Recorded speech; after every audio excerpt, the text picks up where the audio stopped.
आमचे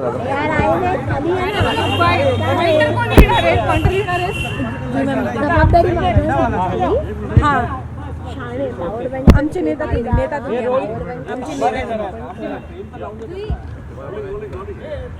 सर, आज शरद पवारांची तुम्ही भेट घेतली, तुमच्यासोबत विजय चौगुले देखील आहेत. नेमकं कारण काय आहे तुमच्या भेटीच्या संदर्भात? दोन महत्त्वाच्या गोष्टींसाठी आज आम्ही शरद पवार साहेबांची भेट घेतली. त्याच्यामध्ये शरद पवार साहेबांनी माझ्या MIDCच्या भागामध्ये ज्या ओपन स्पेस आहेत ज्याच्यामध्ये ट्री प्लांटेशन करायचं आहे, तर ते कशा पद्धतीनं तुम्ही करू शकता हे सांगण्यासाठी एक टीम बोलवलेली होती आणि त्याचं डिस्कशन आम्ही त्या ठिकाणी केलं.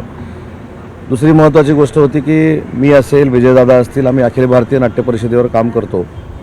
मी त्या नाट्य परिषदेचा विश्वस्त आहे आणि या संस्थेचे प्रमुख विश्वस्त हे माननीय शरदचंद्रजी पवार साहेब आहेत. तर त्या संदर्भामध्ये काही चर्चा करायची होती, ती देखील चर्चा आम्ही शरद पवार साहेबांबरोबर केली. नाट्य परिषदेच्या विश्वस्तांच्या बैठकीसाठी 13 तारखेला त्यांनी आम्हाला वेळ दिलेला आहे. ती बैठक नाट्य परिषदेची विश्वस्तांची होईल आणि याच दोन महत्त्वाच्या गोष्टीसाठी आज आम्ही शरद पवार साहेबांना भेटलो. दुसरी महत्त्वाची गोष्ट की माननीय अजितदादांचं दुःखद निधन झाल्यानंतर तशी भेट आमची साहेबांची झाली नव्हती. त्याच्यामुळं त्यांच्या प्रकृतीची देखील विचारपूस आम्ही केली. आणि सगळ्यात महत्त्वाची गोष्ट की पवारसाहेब हे राष्ट्रवादी काँग्रेस पार्टी शरद पवार पक्षाचे जरी अध्यक्ष असले तरी देखील महाराष्ट्राच्या कृषी क्षेत्रामध्ये असेल किंवा महाराष्ट्राच्या प्रत्येक क्षेत्रामध्ये असेल त्यांनी भरीव काम केलेलं असल्यामुळं त्यांचं मार्गदर्शन मिळणं हे आमच्यासाठी आनंददायी बाब आहे. सर, परंतु बारामती आणि राहुरीची पोटनिवडणूक होताना पाहायला मिळते. उपमुख्यमंत्री अजित पवार दिवंगत त्यांचं निधन झालेलं होतं, त्याच्यानंतर ही पोटनिवडणूक होते, परंतु काँग्रेस मात्र या पोटनिवडणुकीसाठी ठाम आहे, ते उमेदवार देणार आहे. कशा पद्धतीने बघतं, कारण की मुख्यमंत्री देवेंद्र फडणवीस यांनी देखील ही निवडणूक बिनविरोध व्हावी यासाठी आवाहन केलेलं आहे.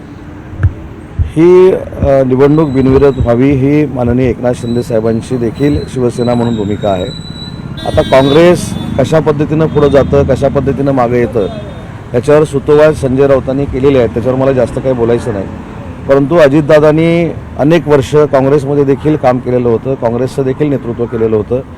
राजकारणापेक्षा व्यक्ती जर आपल्यामध्ये नसेल तर त्या ठिकाणी सुनेत्राबाईंनी निवडणूक लढत असतील तर ती बिनविरोध करणं ही प्रत्येकाची जबाबदारी आहे आणि तीच भूमिका शिवसेनेची आहे. आम्ही देखील सगळ्यांना विनंती करतो की अशा पद्धतीचं राजकारण करण्यापेक्षा आपला जो राजकीय संस्कार आहे तो पुढे घेऊन गेला. या निवडणुकीमध्ये एक महाराष्ट्र वेगळ्या पद्धतीचं राजकीय संस्कार असलेलं राज्य आहे अशा पद्धतीचा संदेश पूर्ण देशामध्ये जाईल. उदय सामंत सर, तुमचे मुख्य नेते एकनाथ शिंदे यांना अशोक खरात प्रकरणात टार्गेट केलं जात आहे, कारण की अंजली दमानिया यांच्याकडे थेट CDR पोहोचला आणि त्यांनी CDRमध्ये एकनाथ शिंदे यांनी किती वेळा अशोक खरात यांना फोन केला हे देखील संपूर्ण माध्यमांना सांगितलेलं आहे. मी थोडी याच्यामध्ये सुधारणा करतो. त्यांच्याकडे CDR जर पोचला असता तर CDRची पूर्ण कॉपी आली असती.